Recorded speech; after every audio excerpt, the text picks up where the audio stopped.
I didn't know I was learning this lesson at the time. Most of the important lessons in life don't announce themselves. They don't come with flashing lights or loud alarms. They arrive quietly, disguised as frustration, impatience, or even certainty. Sometimes they hide in plain sight, wrapped in the ordinary, waiting for you to look closer.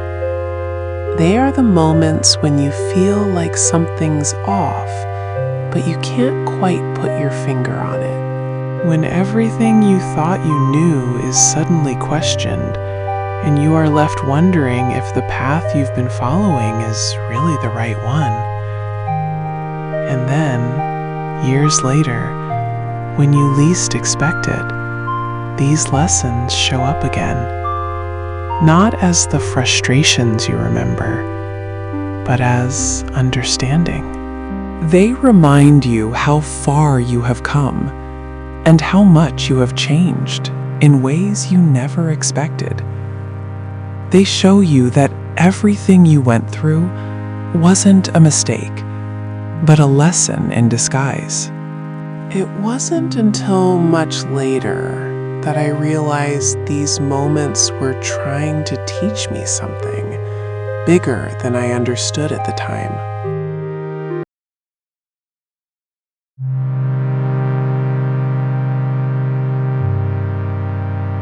Somewhere along the way, maybe after the third all-hands crisis, or the fifth time I redid someone else's slides at midnight, I became known as dependable. Not brilliant, not bold, but dependable. The one who stayed late. Not because I had to, but because it felt like the only way to prove I belonged. The one who answered emails within minutes, even on vacation, just to keep the wheel turning. The one who said yes when others hesitated, because saying no felt like risking my place at the table. People noticed, and they praised it. We don't know what we'd do without you. At the time, it felt like honor, like belonging. I didn't realize it then, but that sentence rewired something in me. Because being needed deeply and consistently feels a lot like being valued, especially when you're good at it, especially when you have spent years trying to earn the right to be seen.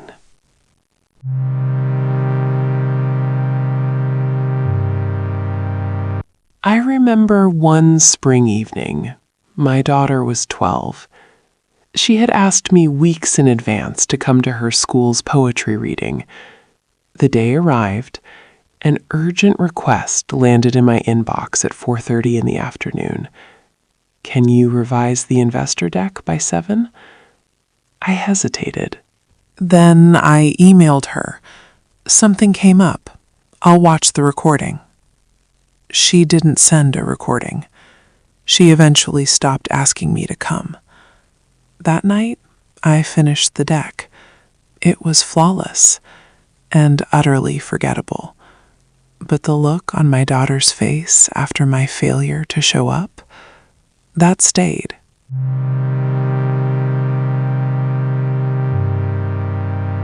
Slowly, without fanfare, I started measuring my days not by meaning, but by fullness. A calendar packed with back-to-back blocks felt like success. Empty space? Suspicious. Wasteful. I would fill it with just one more thing. A quick call, a final edit, a follow-up no one asked for. Rest didn't feel like renewal. It felt like laziness, like I was falling behind while others surged ahead. And exhaustion? Oh, exhaustion. became my secret currency. Not something to avoid, but something to display.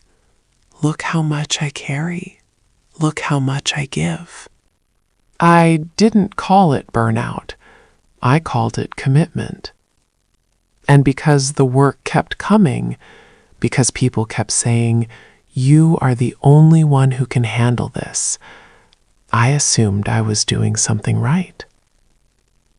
What I didn't see was that I had stopped asking, right for whom?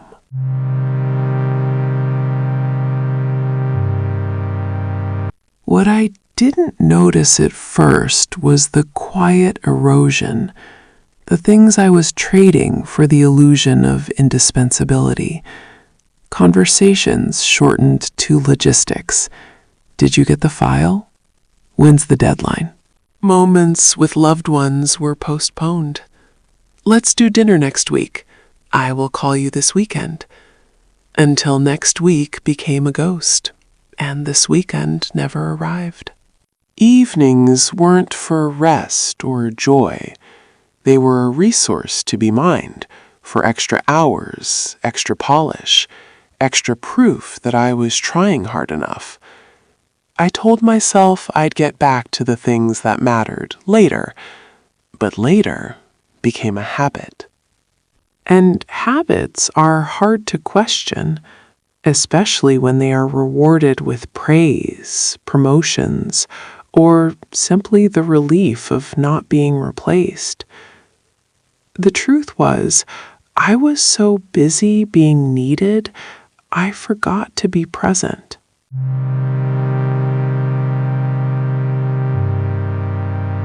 The realization didn't come during a crisis. No layoff, no breakdown, no dramatic exit. It came on a quiet Tuesday morning, with no meetings, no deadlines, no one asking for anything. Just silence. And in that silence came a question I couldn't answer. Who am I when no one needs me? That's when I understood that I had allowed productivity to stand in for identity. And work, no matter how meaningful, no matter how well done, was never meant to carry that much weight. Because when usefulness becomes your worth, rest feels like theft. Joy feels indulgent. And life starts happening just outside your field of vision, in the garden you meant to tend, in the friend who stopped calling, in the self you left waiting in the wings.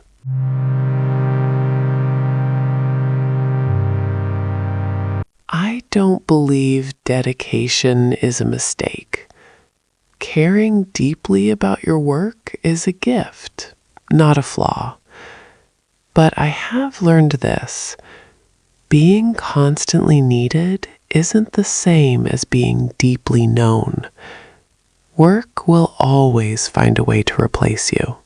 Not because you weren't valuable, but because systems are designed to continue, not to cherish.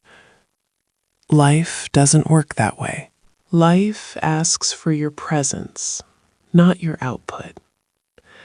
And some moments that mattered most were never urgent. They were simply available.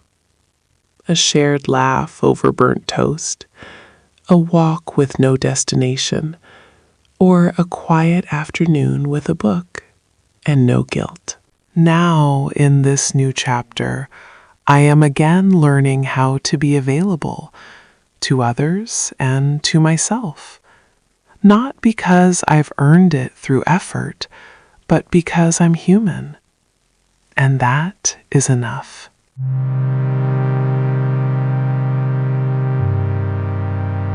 This is another thread in the quiet tapestry of 42 years of work.